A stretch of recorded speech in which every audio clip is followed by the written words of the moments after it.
Welcome to novel की दुनिया। अगर आपको हमारी यह वीडियो पसंद आए तो हमारे चैनल को सब्सक्राइब करें, लाइक करें, कमेंट करें एंड शेयर करें। 26 कीड़े के समान। मास्टर महेश से थप्पड़ खाने के बाद विवेक शांत हो गया था। जहां मास्टर महेश ने रुद्र से कहा, लड़के तुम इतने भी ज्यादा बुरे नहीं हो। अगर तुम हमारे मेहरा परिवार के साथ काम करने के लिए मान जाते हो तो हम तुम्हें छोड़ देंगे। महेश ने अपनी आंखों से रुद्र की काबिलियत देखी थी। वह ऐसे ही किसी होनहार लड़के को अपने हाथ से नहीं मारना चाहता था। महेश रुद्र को मेहरा परिवार का मार्शल आर्टिस्ट बनाने के बाद अपने नीचे लाना चाहता था, जिससे वह उसके काम आ सके। श्रेष्ठ का पद परिवार में सबसे ज्यादा ऊंचा होता है और सभी लोग श्रेष्ठ की इज्जत करते हैं। महेश भी मेहरा परिवार का श्रेष्ठ था और वह किसी अरे गेरे परिवार का श्रेष्ठ नहीं बल्कि राजसी परिवार का श्रेष्ठ था, जो राज परिवार के बाद सबसे ज्यादा ताकतवर परिवार में से एक आता था। राज परिवार का मुकाबला कोई भी नहीं कर सकता था और राज परिवार का मुखिया पूरे महाद्वीप का सम्राट था। सभी राजसी परिवार के साथ साथ राज परिवार पूरे महाद्वीप को भी कंट्रोल करता था। हर परिवार की भी रैंक होती है, जैसे सबसे कमजोर परिवार निचले स्तर की श्रेणी में आता है और उससे थोड़ा ज्यादा ताकतवर परिवार मध्य स्तर की श्रेणी में आता है। ऐसे ही उच्च स्तर राजसी परिवार और राज परिवार। जिस परिवार के अंदर जितने ज्यादा ताकतवर मार्शल आर्टिस्ट होते हैं वह परिवार उतना ही ज्यादा ताकतवर होता है। इसलिए राजसी परिवार इतना ज्यादा ताकतवर है क्योंकि उनके परिवार में बहुत सारे ताकतवर मार्शल आर्टिस्ट हैं जिन्हें श्रेष्ठ की उपाधि दी गई है। इस वक्त रुद्र के सामने मेहरा परिवार का श्रेष्ठ खड़ा था, जिसे देखते ही सभी लोग कांपते थे, पर रुद्र को उससे बिल्कुल भी डर नहीं लग रहा था, बल्कि वह उसके सामने बेफिक्र होकर खड़ा था और उसके चेहरे पर हल्की मुस्कुराहट थी। मास्टर महेश का प्रस्ताव बहुत अच्छा था। राजसी परिवार के अंदर जाना हर मार्शल आर्टिस्ट का सपना होता है। राजसी परिवार के अंदर जाकर वह अपनी ताकत को और भी ज्यादा बढ़ा सकता है, नई नई मार्शल आर्ट का अभ्यास कर सकता है। पर मास्टर महेश को कहाँ पता था कि रुद्र पहले ही कौशिक परिवार, जो कि मेहरा परिवार की तरह राजसी परिवार में से आता है, उनका प्रस्ताव ठुकरा चुका है। अगर मास्टर महेश को पता चल जाए कि कौशिक परिवार ने रुद्र को अपने परिवार में श्रेष्ठ का पद दिया था तो फिर उनके हैरानी की कोई सीमा नहीं होगी। रुद्र में मास्टर महेश की आंखों में देखते हुए कहा, मास्टर महेश आपको क्या लगता है मैं आपको नहीं हरा पाऊंगा? लगता है आपने मुझे कुछ कम आंक लिया। रुद्र की बात सुनकर मास्टर महेश के चेहरे पर हल्की मुस्कुराहट आ जाती है। कोई भी उन्हें देखकर बता सकता था उनके इरादे सही नहीं है। महेश बोला, लगता है तू मेरी बात मानने के लिए तैयार नहीं है। मैंने सोचा मुझे तेरे साथ अच्छे से बर्ताव करना चाहिए, पर तू इस लायक नहीं है। कम से कम तुझे ये पता होना चाहिए यहाँ पर कौन ताकतवर है और कौन कमजोर। इतना कहने के बाद मास्टर महेश अपने हाथों से एनर्जी बाहर निकालते हैं और फिर देखते ही देखते वह एनर्जी बहुत सारी जंजीर का रूप ले लेती है, जो उड़ते हुए उस जगह पर जितने भी लुटेरे थे उनके आर पार हो जाती है और वे सभी लुटेरे एक ही झटके में मारे जाते हैं। उस जगह पर 80 से भी ज्यादा लुटेरे मौजूद थे, जिनको मास्टर महेश ने एक ही बार में मार दिया था। महेश बोला, अब तूने मेरी ताकत का अंदाजा लगा लिया होगा। मेरी बात मान जा वरना तेरा भी यही अंजाम होगा, और बाकी तो समझदार है ही। रुद्र बोला, क्या आप मुझे धमकी दे रहे हैं? अगर मैं आपके साथ नहीं आऊंगा तो आप मेरे पूरे परिवार को मार डालेंगे। पर मैं आपसे कुछ पूछना चाहता हूं, आपने उन सभी लुटेरों को क्यों मार डाला? उन्होंने आपके साथ सौदा किया था और वे सभी लुटेरे आपके साथ थे। अवनी भी रुद्र के पीछे खड़ी थी और वह उन दोनों की बातें सुन रही थी। भले ही वह सोम पर्वत छोड़कर आ गई थी, पर वे सभी लुटेरे गुप्ता परिवार से थे, जिस वजह से अवनी को बुरा लग रहा था। इधर रुद्र की बात सुनकर महेश ने अपने चेहरे पर कुटिल मुस्कुराहट के साथ कहा, मुझे तेरे सामने आना पड़ा, जिस वजह से सभी लोगों को मेरे बारे में पता चल गया, इसलिए मैंने इन सभी को मार डाला। मैं नहीं चाहता इन सभी मसलों में मेरा नाम आए। मास्टर महेश की बात सुनकर रुद्र पागलों की तरह हंसने लगता है। रुद्र को इस तरह हंसता हुआ देखकर मास्टर महेश को कुछ भी समझ में नहीं आ रहा था कि ये पागलों की तरह क्यों हंस रहा है।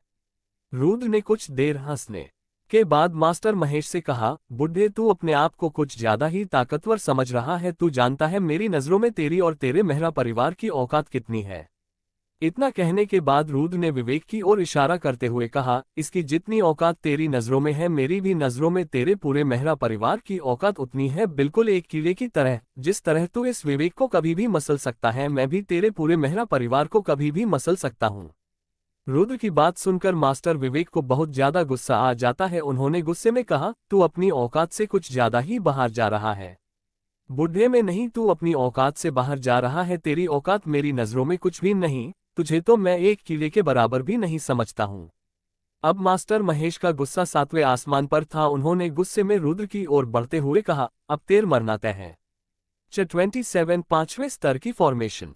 जब कोई साधारण इंसान मार्शल आर्ट की राह पर चलता है उसकी ताकत साधारण इंसान से थोड़ी ज्यादा होती है, पर जैसे जैसे वह अपनी ताकत को बढ़ाता है और दूसरे सितारे पर पहुंच जाता है उसकी ताकत अलग मुकाम पर पहुंच जाती है। फिर वह वातावरण में मौजूद एनर्जी को अपने शरीर में समाहित करके उसका इस्तेमाल कर सकता है। एनर्जी को सही से इस्तेमाल करने के लिए मार्शल आर्टिस्ट मार्शल आर्ट का अभ्यास करते हैं और अपने एनर्जी को नया रूप देते हैं। बहुत से लोगों के पास ताकतवर मार्शल आर्ट नहीं होती है, जिस वजह से वे लोग अपनी एनर्जी को अपने हाथ में लाकर इस्तेमाल करते हैं, जिस वजह से उनका साधारण मुक्का भी पूरी दीवार को तोड़ने के लिए सक्षम हो जाता है। पर जिसके पास ताकतवर मार्शल आर्ट होती है वह अपनी एनर्जी को फिनिक्स, शेर या फिर किसी हथियार का रूप दे सकते हैं, जिस वजह से उनकी ताकत बहुत ज्यादा बढ़ जाती है। जैसे मेहरा परिवार के अधिकतर श्रेष्ठ अपनी एनर्जी को जंजीर का रूप दे सकते हैं और उन जंजीर को हमला करने और किसी को बंधक बनाने के लिए इस्तेमाल करते हैं। अब तक सूरज ढल चुका था और चारों तरफ अंधेरा छा गया था। वर्मा परिवार के बाहर विवेक और मास्टर महेश रुद्र के सामने खड़े थे और रुद्र से कुछ दूरी पर अवनी खड़ी थी। रुद्र ने मास्टर महेश को कुछ ज्यादा ही गुस्सा दिला दिया था, जिस वजह से मास्टर महेश रुद्र की तरफ तेजी से हमला करने के लिए आ रहे थे। मास्टर महेश बहुत ज्यादा ताकतवर थे, जिस वजह से उनकी स्पीड भी साधारण इंसान के मुकाबले में काफी ज्यादा थी। कब मास्टर महेश रुद्र के करीब पहुंच गए किसी को भी नहीं पता चला, पर रुद्र अलग था, उसने अपनी फॉर्मेशन को पहले से ही चालू किया हुआ था, जिस वजह से मास्टर महेश का मुक्का रुद्र की रक्षा फॉर्मेशन पर लगा था। इस वक्त रुद्र के चारों तरफ हल्की हल्की नीले रंग की परत थी जो रक्षा फॉर्मेशन की वजह से बनी थी। जितनी हल्की वह शील्ड लग रही थी उतनी हल्की वह शील्ड नहीं थी। मास्टर महेश के मुक्के से उस शील्ड पर एक भी क्रैक नहीं आया था। मास्टर महेश यहीं पर नहीं रुके थे, वे लगातार रुद्र की फॉर्मेशन पर मुक्का मारने लगते हैं, जहां रुद्र अपने दोनों हाथ जोड़कर उस फॉर्मेशन को एनर्जी दे रहा था। इधर विवेक मास्टर महेश और रुद्र को लड़ता हुआ देख रहा था और उसे अब तक समझ में आ गया था कि उसमें और रुद्र में कितना बड़ा अंतर है। विवेक को रुद्र पर बहुत ज्यादा गुस्सा आ रहा था, पर इस वक्त गुस्सा करने का वक्त नहीं था। विवेक ने एक झलक रुद्र को देखा और फिर उस जगह से भागते हुए अपने आप से कहा, मैं ताकतवर बनकर वापस से आऊंगा और तुझे तो मैं ही अपने हाथों से मारूंगा। इतना सोचकर विवेक उस जगह से भाग जाता है। अवनी की नजर भी विवेक पर चली गई थी। अवनी विवेक को अपने हाथों से मारना चाहती थी, क्योंकि उसकी वजह से लगभग गुप्ता परिवार पूरा खत्म हो गया था। वह तो रुद्र ने अवनी और मास्टर जसवीर को बचा लिया था। अवनी के दिल में विवेक के लिए बहुत ज्यादा गुस्सा था और वह गुस्सा उसे मारकर ही शांत हो सकता था। अपने परिवार के बारे में याद करके अवनी विवेक का पीछा करने लगती है। रुद्र की नजर भी अवनी पर चली गई थी, जिसे देखकर उसने थोड़ा गुस्से में कहा, क्या ये पागल हो गई? ये बेवकूफ लड़की उसका सामना कभी नहीं कर पाएगी। रुद्र जानता था अगर अवनी ने विवेक का पीछे किया तो उसका मरना तय है। रुद्र अपने इविल सोल को बाहर निकालता है और अवनी की मदद करने के लिए भेज देता है। इधर मास्टर महेश रुद्र की शील्ड को तोड़ने ही वाले थे, तभी रुद्र अपने हाथ में अपनी एनर्जी को लाता है और मास्टर महेश के मुंह पर मुक्का मारने के लिए अपना हाथ आगे बढ़ाता है। अगर रुद्र का ये मुक्का मास्टर महेश के चेहरे पर लग जाता तो वे बहुत ज्यादा घायल हो जाते, पर अफसोस रुद्र का मुक्का लगने से पहले ही मास्टर महेश पीछे हट गया था। अब रुद्र की शील्ड बहुत ज्यादा कमजोर हो गई थी और मास्टर महेश का एक मुक्का और रुद्र की शील्ड चकनाचूर हो जाएगी। रुद्र जिस शील्ड की मदद से अपनी रक्षा कर रहा था वह तीसरे स्तर की रक्षा फॉर्मेशन थी, जिसे तोड़ पाना किसी साधारण मार्शल आर्टिस्ट के लिए नामुमकिन था। पर मास्टर महेश राजसी परिवार के श्रेष्ठ थे, जिनकी ताकत कम नहीं थी। मास्टर महेश ने अपने चेहरे पर कुटिल मुस्कुराहट के साथ रुद्र से कहा, मैंने जितना सोचा था तू उससे कहीं गुना ज्यादा ताकतवर है। तूने तो तीसरे स्तर की रक्षा फॉर्मेशन बना ली, पर आज तेरा सामना मुझसे हुआ है, तेरा बच पाना नामुमकिन है। अब तक मास्टर महेश ने रुद्र की ढाल तोड़ने के लिए अपनी एनर्जी का इस्तेमाल नहीं किया था और अब मास्टर महेश ने अपनी एनर्जी का इस्तेमाल करना शुरू कर दिया था, जिस वजह से उनके हाथ के चारों तरफ लाल रंग की एनर्जी आ गई थी। मास्टर महेश रुद्र की शील्ड की ओर बढ़ने लगते हैं और रुद्र से कहते हैं, मैं भी देखता हूं तू अपनी शील्ड के अंदर कितनी देर तक रहता है। मास्टर महेश की बात सुनकर रुद्र के चेहरे पर बिल्कुल भी डर नहीं था, वह बिल्कुल शांत अपनी फॉर्मेशन में खड़ा था। तभी रुद्र अपने एक हाथ को जमीन पर रखता है और रुद्र के चारों तरफ 3 शील्ड और बन जाती है। रुद्र की उन 3 शील्ड को देखकर मास्टर महेश ने रुद्र की ओर बढ़ते हुए कहा, तेरी यह शील्ड मेरे आगे कुछ भी नहीं है, अब मैं अपनी एनर्जी को इस्तेमाल कर रहा हूं। इतना कहने के बाद मास्टर महेश रुद्र की शील्ड पर मुक्का मारते हैं और वह शील्ड उसी वक्त चकनाचूर हो जाती है। मास्टर महेश अपने हाथ का दोबारा से मुक्का बनाते हैं और रुद्र की दूसरी शील्ड पर दे मारते हैं और वह शील्ड भी उसी वक्त चकनाचूर हो जाती है। और जैसे ही मास्टर महेश रुद्र की आखिरी शील्ड तोड़ने वाले थे तभी रुद्र के चेहरे पर कुटिल मुस्कुराहट आ जाती है। एक बार के लिए मास्टर महेश भी रुद्र की कुटीर मुस्कुराहट देखकर थोड़े डर जाते हैं, पर वह अपने आप को संभालते हैं और रुद्र की ढाल पर हमला कर देते हैं। जैसे ही वह शील्ड टूटती है जमीन के अंदर से एक फिनिक्स बाहर निकलता है। उस एनर्जी से बने फीनिक्स को देखकर मास्टर महेश थोड़े हैरान हो गए थे। वे जल्दी से अपनी एनर्जी को बाहर निकालते हैं और जंजीर बनाकर रुद्र के फीनिक्स को उसमें कैद कर लेते हैं। मास्टर महेश जल्दी से अपनी जंजीरों का इस्तेमाल इसलिए नहीं करते थे क्योंकि इसमें उनकी बहुत ज्यादा एनर्जी जाती थी। अभी मास्टर महेश ने उस फिनिक्स को ही कैद किया था, तभी जमीन के अंदर से 4 फिनिक्स और बाहर निकलते हैं, जिन्हें देखकर मास्टर महेश हैरान हो गए थे। और अब तक रुद्र का पहला फिनिक्स भी मास्टर महेश की जंजीरों से आजाद हो गया था। उन सभी फिनिक्स को देखकर पहले तो मास्टर महेश थोड़े हैरान थे, पर फिर बाद में उन्होंने रुद्र से कहा, लड़के तू बहुत ज्यादा ताकतवर है, तीसरे स्तर की फॉर्मेशन बनाना ही बहुत ज्यादा मुश्किल होता है, पर तूने 5वें स्तर की फॉर्मेशन बना ली। तूने मुझे बहुत ज्यादा गुस्सा दिला दिया था, पर मैं तुझे अभी भी एक मौका देने के लिए तैयार हूँ। हमारे मेहरा परिवार में आने के लिए तैयार हो जा, मैं तुझे छोड़ दूंगा। इस छोटे से परिवार में रहकर तुझे क्या मिलेगा? अगर तू एक बार मेहरा परिवार में आने के लिए तैयार हो गया, मैं लिखकर कह सकता हूं तू अपनी इस फॉर्मेशन को और भी ज्यादा ताकतवर बन सकता है और हम तुझे और भी ताकतवर मार्शल आर्ट देंगे, जिससे तेरी ताकत और भी बढ़ेगी। मास्टर महेश रुद्र को किसी भी तरह अपने परिवार में लाना चाहता था, जिससे उनके परिवार की ताकत और भी ज्यादा बढ़ जाए, पर रुद्र ने तुरंत कहा, मुझे अपने आप को ताकतवर बनाने के लिए तेरे परिवार की कोई जरूरत नहीं है। तेरा बेकार परिवार मुझे कुछ भी नहीं सिखा सकता। रुद्र को किसी परिवार में जाने की जरूरत नहीं थी, उसके पास पहले से ही अपने पिछले जन्म की बहुत सारी मार्शल थी, जिनके सामने बड़े बड़े राजसी परिवार की मार्शल आर्ट भी फीकी पड़ जाएगी। रुद्र के भाव देखकर मास्टर महेश को समझ में आ गया था, इसे कितना भी समझ ले पर यह हमारे परिवार में आने के लिए बिल्कुल भी तैयार नहीं होगा। है मास्टर महेश अपने हाथ का दोबारा से मुक्का बनाते हैं और रुद्र की दूसरी शील्ड पर दे मारते हैं और वह शील्ड भी उसी वक्त चकनाचूर हो जाती है। और जैसे ही मास्टर महेश रुद्र की आखिरी शील्ड तोड़ने वाले थे, तभी रुद्र के चेहरे पर कुटिल मुस्कुराहट आ जाती है। एक बार के लिए मास्टर महेश भी रुद्र की कुटिल मुस्कुराहट देखकर थोड़े डर जाते हैं, पर वह अपने आप को संभालते हैं और रुद्र की ढाल पर हमला कर देते हैं। जैसे ही वह शील्ड टूटती है, जमीन के अंदर से एक फिनिक्स बाहर निकलता है। उस एनर्जी से बने फीनिक्स को देखकर मास्टर महेश थोड़े हैरान हो गए थे। वे जल्दी से अपनी एनर्जी को बाहर निकालते हैं और जंजीर बनाकर रुद्र के फिनिक्स को उसमें कैद कर लेते हैं। मास्टर महेश जल्दी से अपनी जंजीरों का इस्तेमाल इसलिए नहीं करते थे क्योंकि इसमें उनकी बहुत ज्यादा एनर्जी जाती थी। अभी मास्टर महेश ने उस फिनिक्स को ही कैद किया था, तभी जमीन के अंदर से 4 फिनिक्स और बाहर निकलते हैं, जिन्हें देखकर मास्टर महेश हैरान हो गए थे। और अब तक रुद्र का पहला फिनिक्स भी मास्टर महेश की जंजीरों से आजाद हो गया था। उन सभी फिनिक्स को देखकर पहले तो मास्टर महेश थोड़े हैरान थे, पर फिर बाद में उन्होंने रुद्र से कहा, लड़के तू बहुत ज्यादा ताकतवर है, तीसरे स्तर की फॉर्मेशन बनाना ही बहुत ज्यादा मुश्किल होता है, पर तूने 5वें स्तर की फॉर्मेशन बना ली। तूने मुझे बहुत ज्यादा गुस्सा दिला दिया था, पर मैं तुझे अभी भी एक मौका देने के लिए तैयार हूँ। हमारे मेहरा परिवार में आने के लिए तैयार हो जा, मैं तुझे छोड़ दूंगा। इस छोटे से परिवार में रहकर तुझे क्या मिलेगा? अगर तू एक बार मेहरा परिवार में आने के लिए तैयार हो गया, मैं लिखकर कह सकता हूं तू अपनी इस फॉर्मेशन को और भी ज्यादा ताकतवर बन सकता है और हम तुझे और भी ताकतवर मार्शल आर्ट देंगे, जिससे तेरी ताकत और भी बढ़ेगी। मास्टर महेश रुद्र को किसी भी तरह अपने परिवार में लाना चाहता था, जिससे उनके परिवार की ताकत और भी ज्यादा बढ़ जाए, पर रुद्र ने तुरंत कहा, मुझे अपने आप को ताकतवर बनाने के लिए तेरे परिवार की कोई जरूरत नहीं है। तेरा बेकार परिवार मुझे कुछ भी नहीं सिखा सकता। रुद्र को किसी परिवार में जाने की जरूरत नहीं थी, उसके पास पहले से ही अपने पिछले जन्म की बहुत सारी मार्शल थी, जिनके सामने बड़े बड़े राजसी परिवार की मार्शल आर्ट भी फीकी पड़ जाएगी।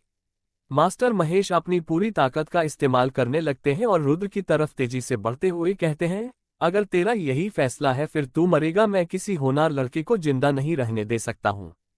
एक तरफ मास्टर महेश थे और दूसरी तरफ रुद्र और उसके 5 फिनिक्स। आर्टिस्ट पहले सितारे के चौथे स्तर पर है, तो पहले वाला मार्शल आर्टिस्ट उसके सामने बिल्कुल भी नहीं टिक पाएगा और रुद्र इतनी देर से मास्टर महेश के सामने टिका हुआ था। रुद्र तो मास्टर महेश के एक ही हमले में मारा जाता, पर वह इतनी देर तक फॉर्मेशन की मदद से बचा हुआ था, पर अब मास्टर महेश के हाथ में वह खंजर देखकर रुद्र की सारी उम्मीद टूट गई थी।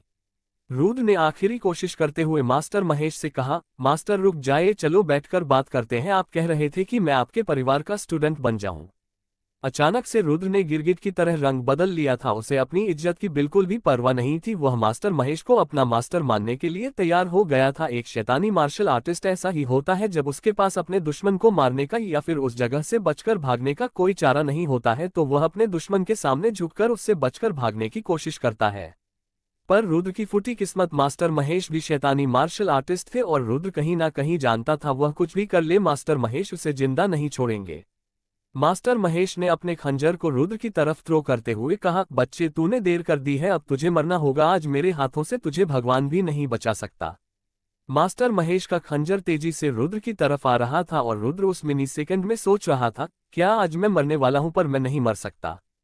तभी बूम, तेजी से खून जमीन पर गिरने लगता है। कुछ ही सेकंड के अंदर जमीन खून से लथपथ हो गई थी और मास्टर महेश की जोर जोर से हंसने की आवाज ये गवाही दे रही थी कि रुद्र मारा गया है।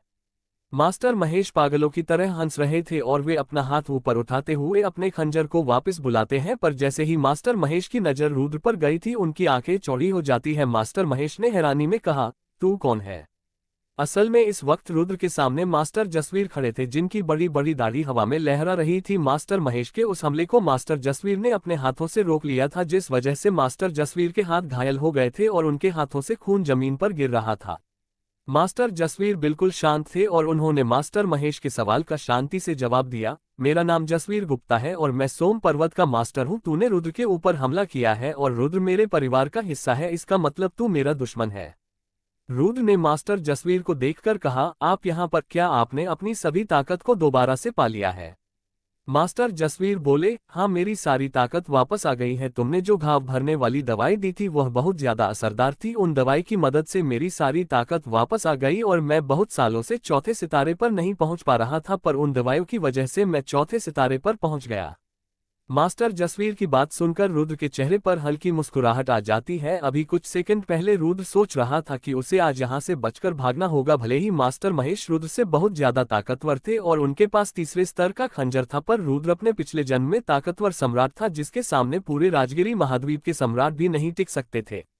रुद्र एक ऐसी जगह पर रहता था जिस जगह पर दुनिया के सबसे ताकतवर मार्शल आर्टिस्ट रहते थे। उस जगह पर रहने वाले हर मार्शल आर्टिस्ट की ताकत इतनी ज्यादा होती थी वह अपने एक ही हमले में सैकड़ों सिटी उजाड़ सकता था और रुद्र उस जगह पर सम्राट था। पिछले जन्म में रुद्र की ताकत इतनी ज्यादा थी उस जगह के 9 सम्राट भी रुद्र से थर थर कांपते थे, पर रुद्र अपने ही धोखेबाज स्टूडेंट की वजह से मारा गया था। उसने रुद्र की प्राचीन किताब के लालच में आकर रुद्र को मार डाला। उस प्राचीन किताब के लालच में कोई भी आ सकता था, क्योंकि उस प्राचीन किताब के अंदर ऐसी ऐसी मार्शल आर्ट लिखी थी जिसका अभ्यास करके कोई भी मार्शल आर्टिस्ट दुनिया का सबसे ताकतवर मार्शल आर्टिस्ट बन सकता था। पर रुद्र को कभी नहीं लगा था उसका ही स्टूडेंट, जिसे उसने अपने बेटे के समान समझा था, वह उसे धोखा देगा। रुद्र ने सोच लिया था कि वह अपने स्टूडेंट को उस प्राचीन किताब की सभी मार्शल आर्ट सिखाएगा, पर रुद्र के स्टूडेंट ने उससे पहले ही रुद्र को धोखा दे दिया। उस वक्त रुद्र को इतना ज्यादा गुस्सा आ गया था, उसने गुस्से में मरने से पहले अपनी पूरी ताकत लगाकर उस किताब को पूरी तरह खत्म कर दिया था। जब रुद्र अपनी पिछली दुनिया में इतना ज्यादा ताकतवर था, फिर उसके लिए मास्टर महेश से बचकर भाग जाना मुश्किल नहीं था। जैसे ही मास्टर महेश ये बात सुनते हैं कि उसके सामने खड़ा बुढ़ा चौथे सितारे पर पहुंच गया, वो जोर जोर से हंसने लगता है। मास्टर महेश ने हंसते हुए कहा, क्या कहा तूने? तू चौथे सितारे पर पहुंच गया? मैं बहुत पहले ही चौथे सितारे पर पहुंच गया था और तू अभी अभी जो चौथे सितारे पर पहुंचा है मुझे हराने के सपने देख रहा है। मेरे पास तीसरे स्तर का खंजर है, अगर इसके साथ तेरे जैसे 2 और बुढ़े आ गए मैं उन्हें भी मार डालूंगा। इतना कहने के बाद मास्टर महेश दोबारा से पागलों की तरह हंसने लगते हैं। 29 मास्टर महेश की मौत।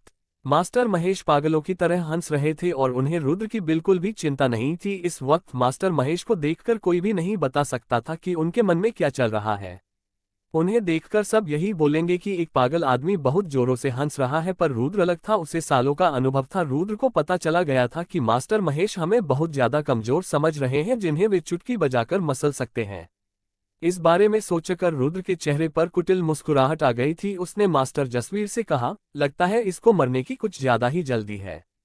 रुद्र की इस बात को मास्टर महेश ने भी सुन लिया था और उन्हें लग रहा था कि वे मास्टर महेश रुद्र को पागल समझ रहे थे, जो अपने सामने इतने ताकतवर मार्शल आर्टिस्ट को देखकर भूखला गया था। मास्टर महेश ने कहा, क्या कहा तूने? तू मुझे मारेगा? मैंने तेरी फॉर्मेशन को पहले ही खत्म कर दिया और यह बुढ़ा अभी अभी चौथे सितारे पर पहुंचा है। क्या तू सोच रहा है ये बुढ़ा मुझे मार डाले? इतना कहने के बाद मास्टर महेश हवा में उड़ने लगा था और उसने अपने खंजर को कसकर पकड़ लिया था। रुद्र को भी समझने में ज्यादा वक्त नहीं लगा था कि मास्टर महेश हमारे ऊपर हमला करने वाले हैं। रुद्र ने धीमी आवाज में मास्टर जसवीर से कहा, मास्टर जसवीर मुझे थोड़ा समय चाहिए। मास्टर जसवीर रुद्र की बात को समझ गए थे। उन्हें समझ में आ गया था कि रुद्र अपने हमले को तैयार करने के लिए थोड़ा समय चाहता है, पर मास्टर जसवीर को समझ में नहीं आ रहा था कि रुद्र कौन सा हमला करना चाहता है। भला एक दूसरे सितारे वाला मार्शल आर्टिस्ट कितना ताकतवर हमला कर सकता है, पर इस वक्त मास्टर जसवीर के पास रुद्र की बात मानने के अलावा कोई चारा नहीं था। मास्टर जसवीर जानते थे अगर वे मास्टर महेश के साथ लड़ेंगे तो उनका मरना तय है, पर वे किसी भी हालत में रुद्र को बचाना चाहते थे। रुद्र ने मास्टर जसवीर की जान बचाकर उनके ऊपर एहसान किया था और वे इस एहसान का बदला उतारना चाहते थे। इस वक्त मास्टर महेश रुद्र से 10 मीटर की दूरी पर हवा में उड़ रहे थे। तभी मास्टर महेश रुद्र को मारने के लिए रुद्र की ओर बढ़ने लगते हैं, पर तभी मास्टर जसवीर मास्टर महेश के रास्ते में आ जाते हैं। मास्टर जसवीर बोले, पहले तुझे मुझको मारना होगा, तभी तू उसके पास पहुंच सकता है। अच्छा ऐसी बात है, फिर तू मर, वैसे भी तेरा एक पैर कब्र में है और अब पूरा चला जाएगा। इतना कहने के बाद मास्टर महेश अपने खंजर से मास्टर जसवीर के ऊपर हमला कर देते हैं। भले ही मास्टर जसवीर चौथे सितारे पर पहुंच गए थे और मास्टर महेश भी चौथे सितारे पर थे, पर मास्टर महेश बहुत पहले ही चौथे सितारे पर पहुंच गए थे और हो ना हो उन्होंने जरूर चौथे सितारे के दूसरे स्तर को बहुत पहले ही पार कर लिया होगा। मास्टर जसवीर मास्टर महेश के हमले को दोबारा से अपने दोनों हाथ आगे करके रोकने की कोशिश करते हैं, पर इस बार वे बहुत बुरी तरह घायल हो गए थे और सीधे एक पेड़ के साथ टकराते हुए जमीन पर गिर गए थे। मास्टर महेश के एक ही हमले में मास्टर जसवीर की हालत बहुत बुरी हो गई थी। उनके हाथ मास्टर महेश के खंजर से घायल हो गए थे और उनके जख्म से लगातार खून बह रहा था। मास्टर जसवीर की हालत देखकर लग नहीं रहा था कि वे मास्टर महेश का एक और हमला झेल पाएंगे। मार्शल आर्ट की दुनिया में ऐसा ही होता है, हर ताकतवर परिवार अपने से कमजोर परिवार को दबाने की कोशिश करता है। ताकतवर मार्शल आर्टिस्ट के लिए कोई कानून नहीं होता, बल्कि ताकतवर मार्शल आर्टिस्ट खुद कानून होता है। उनके मुंह से निकला हर शब्द किसी की जिंदगी बर्बाद भी और किसी की आबाद भी कर सकता है। किसी भी मार्शल आर्टिस्ट को नहीं पता कि कब उनके ऊपर दुश्मनों का हमला हो जाए। जो परिवार कल तक तरक्की कर रहा था वह आज न हो, और ऐसा ही कुछ मिस कनिका के साथ हुआ था। एक ही रात में उनके परिवार के सभी लोग मारे गए थे। कनिका और उसके भाई की किस्मत अच्छी थी जो वे उस जगह से जिंदा लौट आए। अगर आप मार्शल आर्ट की दुनिया में चैन से जीना चाहते हैं तो इसके लिए आपको ताकतवर बनना होगा, जो कभी बड़े परिवार वालों होने नहीं देंगे। मास्टर जसवीर को घायल करने के बाद मास्टर महेश रुद्र की ओर देखते हैं, जिसके चारों तरफ एक गोल धारा था और हवा में सुनहरे रंग के मंत्र चमक रहे थे। तभी रुद्र अपनी आंखें खोलता है और आसमान की तरफ देखता हुआ चिल्लाकर कहता है, अब मैं तुझे बताऊंगा 5वें स्तर की फॉर्मेशन कितनी ज्यादा ताकतवर होती है। अब तुझे पता लगेगी मेरी फॉर्मेशन की ताकत। रुद्र के इतना कहते ही जमीन के अंदर से दोबारा 5 फिनिक्स बाहर निकलते हैं, पर इस बार वे सभी फिनिक्स नीले रंग के ऑरा से चमक रहे थे और देखने में वे सभी पहले से बहुत ज्यादा ताकतवर लग रहे थे। रुद्र उन सभी फिनिक्स को मास्टर महेश की ओर भेज देता है, जहां देखते ही देखते वे सभी 5 फिनिक्स आपस में मिलने लगते हैं और एक विशालकाय फिनिक्स में बदल जाते हैं। वह फिनिक्स किसी ट्रक से भी बड़ा था, जिसकी लंबाई 20 फुट के आसपास थी। उस फिनिक्स को देखकर मास्टर महेश की आंखें चौड़ी हो गई थी और उनकी हिम्मत अपनी जगह से हिलने की बिल्कुल भी नहीं हो रही थी। ऐसे वक्त में किसी को भी कुछ समझ में नहीं आता कि उनके साथ क्या हो रहा है। इससे पहले हम कुछ कर पाते हैं तब तक देर हो जाती है, और ऐसा ही मास्टर महेश के साथ हुआ था। वह फिनिक्स सीधा मास्टर महेश के साथ टकरा गया था और उनकी उसी वक्त मौत हो गई थी। उस फिनिक्स का हमला इतना ज्यादा ताकतवर था, मास्टर महेश को मारने के बाद भी वह हमला खत्म नहीं हुआ था। मास्टर महेश को मारने के बाद रुद्र उस फिनिक्स को आसमान में ले जाता हुआ खत्म कर देता है। उस फिनिक्स के खत्म होने की वजह से आसमान में इतना बड़ा धमाका हुआ था जिसे दूर से भी महसूस किया जा सकता था। मास्टर गौतम, ओमवीर और यशवंत अभी भी मास्टर राजेश का पीछा कर रहे थे। उन तीनों को भी वह धमाका दूर से ही महसूस हुआ था। मास्टर गौतम ने उस धमाके को महसूस करके हैरानी ने कहा, लगता है किसी ताकतवर मार्शल आर्टिस्ट ने हमला किया है। तभी मास्टर ओमवीर चिंता और घबराहट में बोले, ये हमला तो कौशिक परिवार में हुआ है, हमें जल्दी उस जगह पर जाना होगा, इससे पहले वह आदमी हमारे पूरे परिवार को बर्बाद कर दे।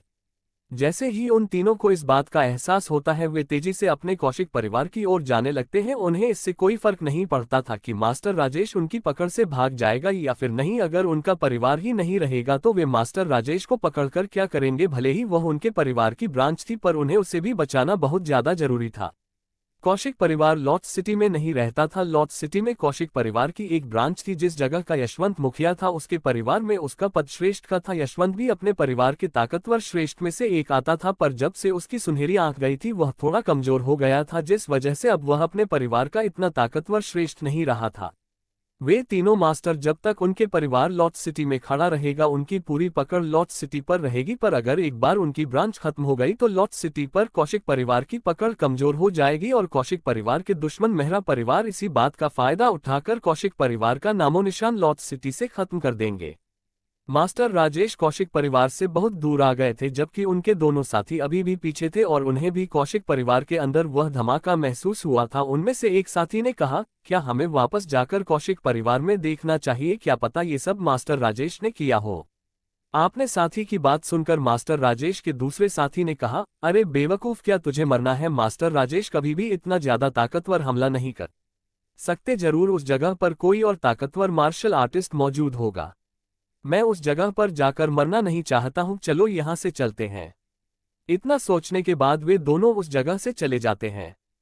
चौथी धोखा। इधर कौशिक परिवार के अंदर मास्टर जसवीर अपनी जगह पर जम गए थे, उनके पैर कांप पर रहे थे और उन्होंने एक पल के लिए भी अपनी आंखों को नहीं झपकाया था। इस वक्त मास्टर जसवीर वह धमाका देखकर अपने दर्द को बिल्कुल भूल गए थे। उन्हें अपनी आंखों पर बिल्कुल भी विश्वास नहीं हो रहा था, और विश्वास भी कैसे होता, रुद्र ने दूसरे सितारे पर होकर चौथे सितारे वाले मास्टर महेश को मार था।